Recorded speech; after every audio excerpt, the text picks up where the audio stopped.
जय हिंद दोस्तों and welcome to the post match analysis of India versus England second test match day one, जो कि बहुत इंपॉर्टेंट था, बहुत ही क्रूशल था। काफ़ी ज़्यादा मूविंग डे पहले दिन पे देखने को मिला, बहुत सारे उतार चढ़ाव देखने को मिले पूरे टेस्ट मैच में। जहाँ इंग्लैंड को आते ही जल्दी विकेट मिले, फिर अच्छी पार्टनरशिप हुई, फिर फटाफट इंडिया के विकेट्स गिरे and at the end of the day हमें खुशखबरी मिली शुभमन गिल के शतक से। तो ऑल इन ऑल क्या कुछ घटा है, सारे सेक्शन को डिटेल में डिस्कस करेंगे।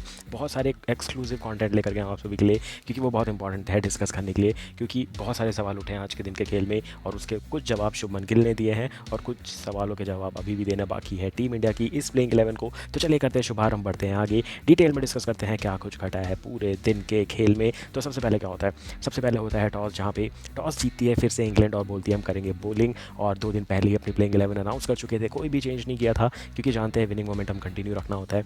सेम प्लेइंग 11 के साथ गए थे Jack Crawley, Ben Duckett, Ollie Pope, Joe Root, Harry Brook, Ben Stokes, James Smith, Chris Woakes, then Brendon Carse, Josh Tongue and Shoaib Bashir. तो ये प्लेइंग 11 बहुत पहले अनाउंस हो चुकी थी। तहलका कहाँ मचा था, तहलका मचा था टीम इंडिया की प्लेइंग 11 जो अनाउंस हुई थी जस्ट आफ्टर द टॉस, जहाँ पे आप देखेंगे जायसवाल, केएल राहुल तो ओपन कर रहे थे। 3 नंबर पे साई सुदर्शन को हटाया गया, फिर वहाँ पे करुण नायर को फिट किया गया, Shubman Gill as usual number 4, 5 पे पंत, 6 पे जडेजा, ये कंफर्म था। बट वहाँ भी एक चेंज देखने को मिलता है, शुभमन गिल ने जो अनाउंस किया था वो ये था कि शार्दुल ठाकुर की जगह पे नीतीश कुमार रेड्डी दिखेंगे। और फाइनल कंफर्मेशन भी आ गया कि जसप्रीत बुमराह को सेकंड टेस्ट मैच में आराम दिया गया और आकाशदीप सिंह को लाया गया स्क्वाड में। उसके अलावा प्रसिद्ध कृष्णा वहीं के वहीं है, सिराज वहीं के वहीं है, कुलदीप यादव का हमने बहुत डिस्कशन किया था, उनको भी प्लेइंग 11 में इंक्लूड नहीं किया गया।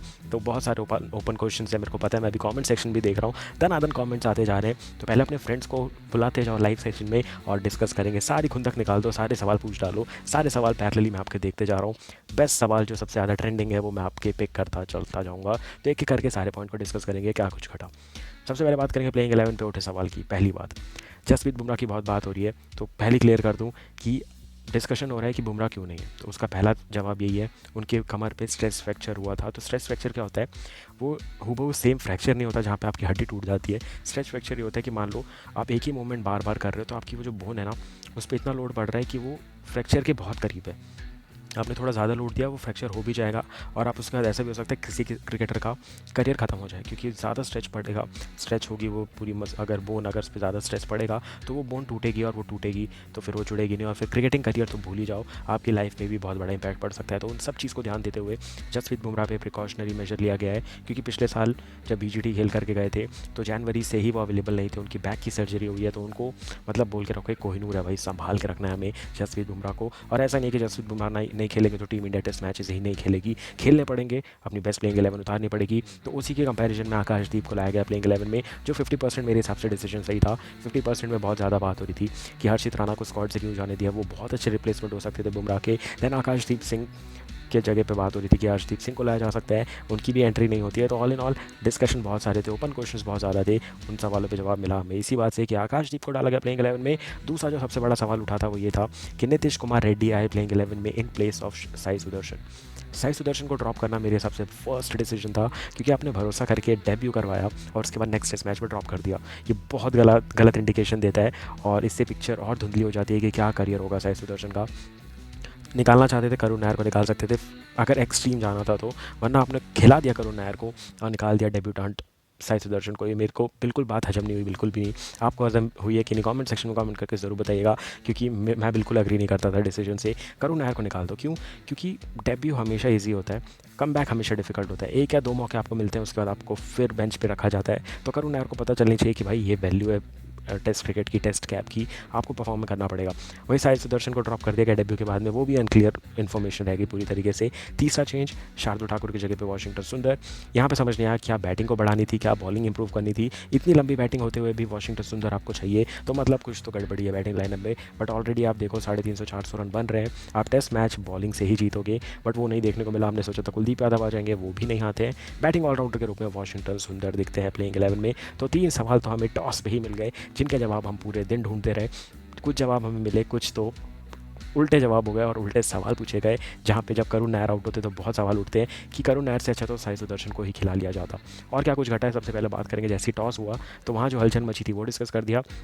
उसके बाद से जब से इंडिया इंग्लैंड के दौरे पे गई है कोई कोई ना कोई क्रिकेटर का देहांत हो रहा है। तो ये भी थोड़ी एक बैड न्यूज़ टाइप है। यहाँ पे आप देखेंगे वैन लिंकन्स है जो कि इंग्लैंड से क्रिकेट खेलते थे, उनका 2025 अभी जस्ट उनका देहांत हुआ। तो उसके कारण फिर से टीम इंडिया ने और इंग्लैंड ने वो ब्लैक बैंड पहना अपने हाथ में, वो आप देखेंगे। और उसके बाद मेरे को बहुत जो इंपॉर्टेंट चीज़ हाईलाइट करनी थी वो ये थी कि गौतम गंभीर जब से कोच बने, जब से वो केकेआर के कोच थे, जब से वो क्रिकेट खेलते थे, बोलते थे हमेशा से कि batsman win you matches, bowlers win you tournament. ये हमेशा से वो बोलते आ रहे हैं, उनका आप वो ऊपर ट्वीट भी देख सकते हैं। बट आज क्या हुआ, आज फिर वही हुआ, साई सुदर्शन को आपने ड्रॉप किया, आप लेकर के आए उनकी जगह पे ऑलराउंडर। फिर आपने बैटिंग को ही मजबूत करते चले गए, वाशिंगटन सुंदर को ले आए प्लेइंग 11 में।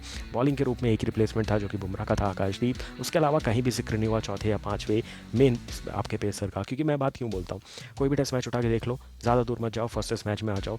अगर एक तरफ से बुमराह डाल रहे हैं, दूसरी तरफ से सिराज डाल रहे हैं नई बॉल के साथ, 5-5 ओवर का स्पेल डालेंगे, 11वां ओवर डालने कौन आएगा, प्रसिद्ध कृष्णा। बट प्रसिद्ध कृष्णा के साथ कौन होगा, वो होंगे शार्दुल ठाकुर। तो यहाँ पे बैलेंस टूट जाता है, कहीं ना कहीं से रन लीक होने ही होने हैं। तो आपके पास 4 प्रॉपर सीम बॉलर, फास्ट बॉलर होने ही चाहिए। अगर आप ऑस्ट्रेलिया, साउथ अफ्रीका, सेना कंट्रीज़ में कहीं भी खेल रहे हैं, साउथ अफ्रीका, ऑस्ट्रेलिया, न्यूजीलैंड या इंग्लैंड, आप कहीं भी खेल रहे हैं, 4 पेसर आपके साथ होने ही चाहिए ताकि आप 2 से बॉलिंग करवाएं, उनका एक स्पेल खत्म करें तो बाकी 2 आके अपने फ्रेश स्पेल में आए, और तब तक दूसरे जो 2 रेस्ट पे हैं वो अच्छा रिकवर करके वापस से स्पेल में आए। और आपका 5th बॉलर पार्ट टाइम होना चाहिए, जिसको तब यूज़ करो जब आपके पास एक्स्ट्रा ब्रेक देना है आपको किसी भी बॉलर को। बट ऐसा देखने को नहीं मिल रहा, 3 ही पेसर के साथ जा रहे हैं। मैं तो शौक में हूँ कि इंडिया करेगी क्या। नई बॉल आप आकाशदीप को दोगे सिराज के साथ, 1 चेंज जाएंगे प्रसिद्ध कृष्णा। आप प्रसिद्ध कृष्णा के साथ किसको बॉलिंग करवाओगे, नीतीश कुमार रेड्डी को करवाओगे, वाशिंगटन सुंदर को करवाओगे या जडेजा को करवाओगे। तो आपने बॉलिंग में ज़्यादा ताकत रखी नहीं है। और आप सोचो टेस्ट मैच जीतना, सीरीज़ जीतना इंग्लैंड में, ये अभी भी बहुत बड़ा सवाल है, जिसका जवाब आपको दूसरे तीसरे दिन तक मिल जाएगा, जब इंग्लैंड विकेट ही नहीं देगी और अपने गलती से आउट होगी, जहाँ बॉलिंग में ताकत नहीं नजर आएगी इंग्लैंड के सामने इंडिया की। ये मैं आपको ओपन चैलेंज के साथ बोल रहा हूँ। इस टेस्ट मैच में टीम इंडिया एक भी पारी में इंग्लैंड को ऑल आउट ही नहीं कर पाएगी, ये मेरा प्रेडिक्शन है। क्योंकि बुमराह के बिना ये टीम वैसी भी अधूरी नजर आती है। उसके बाद क्या बात होती है, 26 ओवर बहुत अच्छी गेंद खेलते हैं केएल राहुल, बट एक इनसाइड एज लगता है और वो बोल्ड हो जाते हैं, जो कि बहुत क्रूशियल विकेट था। क्योंकि केएल राहुल बहुत स्ट्रॉन्ग नजर आए थे, क्योंकि पिछले पारी में शतक जड़ करके आ रहे थे। उसके बाद 1 डाउन पे आते हैं the new player Karun Nair, जिनको मौका मिला 3 नंबर पे बल्लेबाजी करने का। बहुत सॉलिड बैटिंग कर रहे थे, लग रहा था सबका मुंह बंद कर डालेंगे। 25-30 रन पे जब खेल रहे थे, 3-4 चौके लगा चुके थे, अच्छे कवर ड्राइव लगा रहे थे, अच्छे कॉल कर रहे थे, अच्छे रन भाग रहे थे। बट एक आती है एक्स्ट्रा बाउंस वाली बॉल, जो कि जस्ट साइड पे आती है, उनका एज लेके चली जाती है सेकंड या थर्ड स्लिप में, और 31 रन पे पारी समाप्त होती है करुण नायर की। तो फिर से चर्चा होने लगती है उनके डाउनफॉल की। अभी मैं कमेंट सेक्शन भी देखूंगा तो वही चल रहा होगा कि पहले टेस्ट मैच में पहली पारी में 0 पे आउट होते हैं, दूसरे पे 20 रन बनाते हैं, तीसरे में 31 रन बनाते हैं, बट अभी भी 50 नहीं आई है। तो ऑल इन ऑल बात यही चल रही है कि भाई कब रन आएंगे करुण नायर के, और ज़्यादा मौके नहीं मिलेंगे। अगर चौथी पारी में, मतलब इस टेस्ट मैच की दूसरी पारी में रन नहीं आते करुण नायर के, तो बहुत बड़ा झटका लगेगा उनको। क्योंकि हो सकता है जो 8 साल का गैप के बाद उनका कमबैक हुआ है वो वहीं का वहीं धरा का धरा रह जाए। क्योंकि टीम इंडिया में बहुत सारे प्लेयर हैं जो कि मौके के लिए तरस रहे हैं, और एक प्लेयर को इतने मौके तो नहीं दिए जाएंगे, खासकर जो प्लेयर कमबैक कर रहा है। क्योंकि कमबैक स्ट्रॉन्ग होता है, डेब्यू हो जाता है, बट कमबैक नहीं होता। मैं ये क्यों बोल रहा हूँ, इसका बेस्ट एग्जाम्पल है शिखर धवन।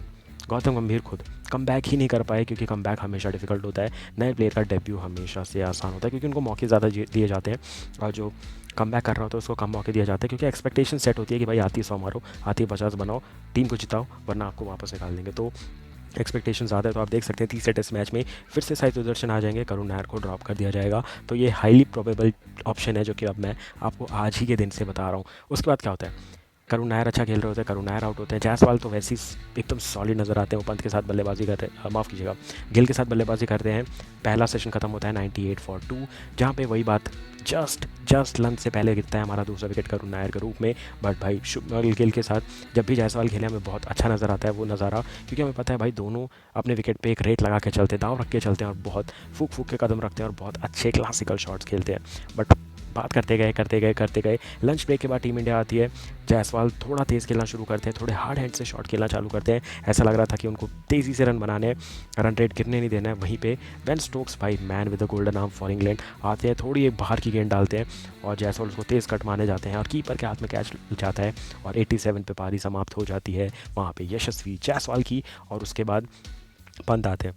पंत के साथ भी बेन स्टोक्स बात करना चालू कर देते हैं। अगर आपने मैच फॉलो किया होगा तो बहुत ज़्यादा बातें हो रही थी। बेन स्टोक्स कुछ ना कुछ कमेंट पास कर रहे थे जायसवाल को, और जायसवाल ने बोला था, डू आई हैव टू से दिस टू यू, मतलब उनका कहना था ये भी मुझे बोलना पड़ेगा, ये भी मुझे बताना पड़ेगा, ऐसा कुछ रिस्पॉन्स दिया था जायसवाल ने। बट कुछ ना कुछ नोक झोंक चल रही थी बेन स्टोक्स की, और वो कॉन्सेंट्रेशन लैप करना चाहते थे, और वही देखने को मिला। पंत को भी वो थोड़ा बहुत इरिटेट कर रहे थे, बट जो फुल कॉन्सेंट्रेशन के साथ खेल रहे थे वो थे शुभमन गिल। एक और अर्शतक आता है बतौर कप्तान, दूसरा अर्शतक आता है जो कि बहुत इंपॉर्टेंट था टीम इंडिया के लिए, क्योंकि जब जायसवाल आउट हुए तो लगा था भाई अब कौन टीम संभालेगा, अब कौन बैटिंग ऑर्डर संभालेगा। वहाँ पे अच्छे खासे गिल सेट हो जाते हैं, गिल की 50 आती है, पंत भी लगभग 20-30 तक पहुँच जाते हैं। तो लगता है भाई अब फिर से एक बड़ी पार्टनरशिप होने वाली है। बट फिर क्या होता है, फिर से वही बैटिंग कोलैप्स जो मैं नहीं बोलना चाहता वो देखने को मिला हमें। मैं इस पिक्चर को ही हटाना चाहता हूँ क्योंकि मुझे इसके बारे में बात ही नहीं करनी, बट फिर भी मैं इसके बारे में अगर डिटेल में बात करूँ तो होता क्या है, आपको सीधा ही मेन पिक्चर पे ले जाता हूँ जिस पे कि मेरे को बात करनी है। तो होता क्या है, पहले ऋषभ पंत ओवर स्टेप करते शोएब बशीर ने बहुत अच्छी फ्लाइट दी थी। अगर आप देखोगे, अगर मैं बैट्समैन हूँ ना, मेरे आँख आई लाइन के ऊपर से बॉल डिप होकर आई थी, फिर मैं शॉट खेलने जा रहा हूँ और उनकी वो बॉल बहुत नीचे लगा था बैट में और ज़्यादा उसको ऊंचाई नहीं मिली थी, और आराम से जैक क्रॉल ने कैच लिया। वहाँ पर ऋषभ पंत आउट हो जाते हैं, और उसी ओवर की अगली गेंद पर अगर मैं वापस आपको पीछे जाके दिखाऊँ क्या हुआ था, तो ये कुछ घटा था। वापस से मेरे को इस इमेज पे आना पड़ गया। तो आप देखोगे ऋषभ पंत आउट होते हैं, वो कैच आउट होते हैं, और भाई उसके बाद नीतीश कुमार रेड्डी, उनके पहले दिमाग में बात तो ये थी भाई मैं ऑस्ट्रेलिया में खेल रहा हूँ, ऑस्ट्रेलिया में अगर ये बॉल गिरी होती, गुड लेंथ पे गिरी होती तो पक्का विकेट के ऊपर से चली जाती। बट ये इंग्लैंड था जहाँ बाउंस थोड़ा कम रहता है और बॉल स्विंग होती है। अगर मैं इस ड्यूक्स की बॉल की बात करूँ तो अगर आपको शाइनी सर्फेस दिख रहा है तो ये शाइनी सर्फेस है और ये रफ है। अगर आप देखो यहाँ पे ज़्यादा मार के इसको मैंने रफ रखा है, इसको मैंने शाइनी रखा है, तो बॉल अंदर की तरफ जा रही थी और अंदर की तरफ ही जाती रही। मतलब इंग्लैंड जैसी पिच पर रिवर्स स्विंग हो रहा था जहाँ पे लश ग्रीन घास होती है, बॉल बहुत कम डैमेज होती है, अनलेस वो सिर्फ जो प्रैक्टिस पिचेस होती हैं उस पर ट्रैवल ना कर रही हो, वरना बॉल छिलती नहीं है। बट वो रिवर्सिंग होनी शुरू हो गई थी, बॉल बहुत तेज़ी से अंदर आई थी, और वो क्रिस वोक्स की भी तारीफ होगी कि बॉल बहुत अंधी, मतलब बाउंस खाने के बाद बहुत तेज़ी से अंदर आई और टॉप ऑफ स्टंप पे बेल्स पे लग के चली गई। और नीतीश कुमार रेड्डी की पारी 1 रन पे ही समाप्त होती है। फिर से कोलैप्स देखने को मिलता है, 2 विकेट लगातार गिरते हैं, और उसके बाद हमें ये इमेज मिलती है जिससे बहुत सारे सवाल फिर से शुरू हो जाते हैं कि भाई बुमराह क्यों नहीं खेल रहे हैं, भाई बुमराह को कितना रेस्ट दिया जाएगा, क्या बुमराह के बिना ये टीम कुछ कर पाएगी। और दूसरा सवाल वही कि क्या कुलदीप यादव को निकाल के टीम इंडिया ने गलती की है, क्योंकि इस पिच पे फिर से वही बात है कि घूम फिर के वही बात होगी कि आपके विकेट टेकिंग ऑप्शन क्या है। रन बचाने वाले बहुत प्लेयर मिलेंगे, जडेजा ने भी बहुत अच्छी इकॉनमी से बॉलिंग की पिछले टेस्ट मैच में, बट बात आती है विकेट कौन लेगा। वो कमी अभी भी मेरे को लग रहा है इस टेस्ट मैच में नज़र आ सकती है।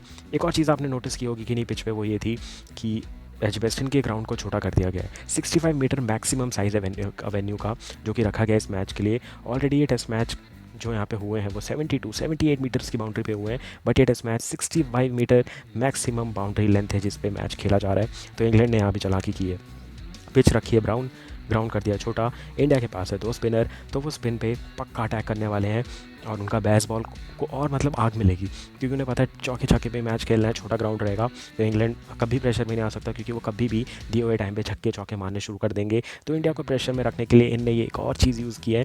इतनी छोटी तो वेन्यू भाई T20 में नहीं होते जितने इंग्लैंड ने अभी बना दिए इस टेस्ट मैच में, तो एक और फैक्टर उन्होंने ऐड कर दिया है ग्राउंड को, जिसमें ग्राउंड को इंग्लैंड ने काफ़ी ज़्यादा छोटा कर दिया है। बट टीम इंडिया को भी तो सेम पिच मिलेगी बॉलिंग के लिए, बैटिंग के लिए, तो देखना इंटरेस्टिंग होगा कि टीम इंडिया छोटे ग्राउंड का कितना फ़ायदा उठाती है। इसके बाद बात करेंगे क्या कुछ घटा, तो भाई जडेजा की तारीफ बनती है, हमने सबकी तारीफ की, जडेजा की भी तारीफ बनती है, क्योंकि भाई सबसे एक्सपीरियंस प्लेयर है इस पूरे स्क्वाड में और 37 की एज है भाई। अगर बात करो विराट से भी 1 साल बड़े हैं, अभी भी टेस्ट मैच खेल रहे हैं, तो इनकी जो फिटनेस है वो गजब की है। बस इनके रन नहीं आए टेस्ट मैच में, बाकी T20 वनडे में तो इनका कोई क्लास का जवाब ही नहीं है। टेस्ट में ज़्यादा रन नहीं है तो लोग इन पर सवाल ज़्यादा उठाते हैं, प्लस फॉरेन सॉइल में इनसे पहले वैसे भी अश्विन खेला करते थे तो इन पर वैसे ही सवाल थे। बट भाई ये बैटिंग से बार बार प्रूव करते आ रहे हैं। अगर ये इनने पारी नहीं खेली होती तो हो सकता था शुभमन गिल का शतक नहीं आता, वो अंडर प्रेशर चले जाते, बट बहुत अच्छे से स्टेबिलिटी दी है जडेजा ने इस पारी में। पिछले टेस्ट मैच में जो गलती कर रहे थे, लेट खेल रहे थे, कट खेल के बोल्ड हुए थे, उन सब पे काम किया। थोड़ा बॉल पे पहले कमिट हो रहे हैं, आंखों के नीचे खेल रहे हैं, वो सब देख के बहुत अच्छा लगा। और वो जो स्टेबिलिटी थी उससे बहुत ज़्यादा कॉन्फिडेंस आया शुभमन गिल को, और शुभमन गिल ने जड़ दिया अपने करियर का 7वां शतक, बतौर कप्तान 2रा शतक। और हम सब इंडियन को बहुत प्राउड है इन पे, क्योंकि प्रिंस से किंग बनने की जर्नी इनकी शुरू हो चुकी है। ओपनिंग करते थे अच्छा खासा रोहित शर्मा के साथ, पर जब पुजारा ने मतलब जगह नहीं बनी टीम में तो 3 नंबर खाली था, तो 3 नंबर पे खुद बैटिंग की। अभी विराट नहीं है तो 4 नंबर बहुत इंपॉर्टेंट जगह थी, वहाँ खुद चले गए, तो डिफिकल्ट पोजीशंस में खुद बैटिंग करने पे अपने आप को डाला कि मैं करूँगा ऐसे सिचुएशन में बैटिंग, और प्रूव करके दिखाया। बहुत सवाल उठते हैं भाई, अगर फॉर एग्जांपल मान लो आप रखो शुभमन गिल को अपनी जगह पे और सोचो आप इंडिया के ऊपर, मतलब धीरे धीरे आपने अपनी जगह बना लिए टीम में, आपको कैप्टन बनाया जाता है, बट सवाल उठने लगते हैं कि ये क्या बराबरी करेगा विराट की, ये क्या बराबरी करेगा रोहित शर्मा की कप्तानी की, ये इतनी जल्दी कैप्टन कैसे बन गया, इससे सीनियर प्लेयर बाहर बैठे थे। ये सारे ताने आपको बाहर से सुनने को मिल रहे हैं और आप आके 2 शतक लगाते हो, तो एग्रेशन तो आएगा ही आएगा। वही एग्रेशन हमें दोनों 100 की सेलिब्रेशन में देखने को मिला। पिछला टेस्ट मैच में 147 का सेलिब्रेशन देख लो आप, और इसमें 100 मारने के बाद जो सेलिब्रेशन था वो बहुत कुछ डिस्क्राइब करता है कि शुभमन गिल प्रूव करना चाहते हैं बट रन के साथ, लीड बाय एन एग्जाम्पल के साथ, और वो करके दिखा रहे हैं बार बार। तो हमें भी थोड़ा सपोर्ट करना पड़ेगा शुभमन गिल के डिसीजंस को, क्योंकि अभी अर्ली स्टेज है as a captain, as a career, cricketing career as well. इतना लंबा करियर नहीं है अभी उनका कैप्टनसी का भी, और एज अ प्लेयर भी यंगेस्ट कैप्टन बने हैं भाई, 25 की उम्र में कैप्टन बने, तो थोड़ा टाइम देना तो बनता ही है। हमने हर क्रिकेटर को टाइम दिया है, तो शुभमन गिल को भी इतना रिस्पेक्टफुली हमें टाइम देना पड़ेगा। बात करेंगे उसके बाद सबसे इंपॉर्टेंट कल क्या होने वाला है। 310 बन चुके हैं टीम इंडिया के for the loss of 5 wickets. अगर मैं आपको स्कोर कार्ड भी दिखाना चाहूँ तो एक बार पूरा स्कोर कार्ड भी दिखा देता हूँ। 310 बन चुके हैं for the loss of 5 wickets, जहाँ इंग्लैंड अभी थोड़ा जूझ रही है, बट 5 विकेट कल डेफिनेटली वो जल्दी से लेकर जाएंगे। और अभी विन परसेंटेज की बात करेंगे जो कि बहुत इंपॉर्टेंट है, तो 41% चांस है इंडिया के जीतने के, 21% चांस है ये टेस्ट मैच ड्रॉ होने के, 38% चांस है इंग्लैंड के ये टेस्ट मैच जीतने के। तो तीनों रिजल्ट अभी भी पॉसिबल है, चौथा भी पॉसिबल है जो कि नो रिजल्ट है, क्योंकि इंग्लैंड में कब मौसम बदलेगा, कब बारिश आ जाएगी, इसका कोई प्रिडिक्शन नहीं हो सकता। तो चारों ऑप्शन अभी भी पॉसिबल है, बट मेरे हिसाब से डिसाइडर होने वाला है दूसरा दिन कि टीम इंडिया कहाँ तक पहुँचती है। पहला डिसीजन यहाँ पे पता चल जाएगा। और दूसरा बॉलिंग, आकाशदीप, सिराज, प्रसिद्ध कृष्णा, वाशिंगटन सुंदर, रविंद्र जाडेजा, ये 5 बॉलर मिलकर कितना कंट्रीब्यूट कर सकते हैं, कितना रिस्ट्रिक्ट कर सकते हैं।